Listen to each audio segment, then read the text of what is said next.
Assalaamu calaykum. Waxaan filayaa inay tahay markii afraad ee iskugu imaano maanso. Waa mid ka mid ah maansooyinkayga. Tani waxay ka hadlaysaa qiso jacayl oo dhab ah, kuna dhacday gabar Soomaaliyeed oo inan gayaankeeda jacayl kala dhaxeeyay, balse isla soo socdeen in ka badan 3 sano.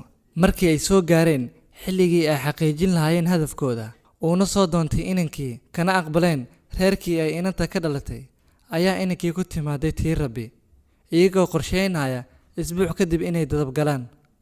Balse qadar ku dhacday inankii.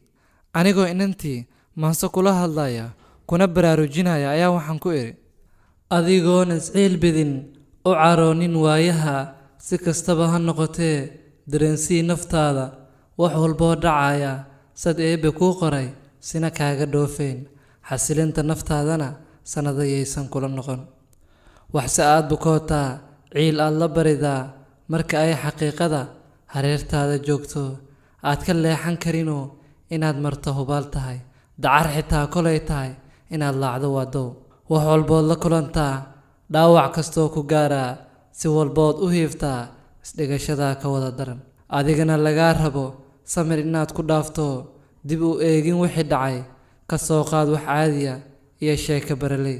waa kastoo dilaaca ogow waaba kaagii, guushaada waa kow, xaqiiqada naqbaaxigi, iska samir ma roonee, way soo rogaal celin maalmihii barwaaqada. waayihii ku soo maray tacliin adag ka qaado, imisaad dad iscaashaqay dantu kala dhantaasho, isku waayeen adduunyada iyakoo dul saarane.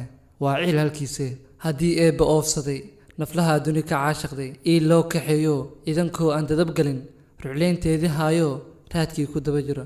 dhacdo ugub ah weeyaan na saamaysa gebigeen, suleeqooy xaqiiqada naqbaaxigi, ha isdhiganin abidka.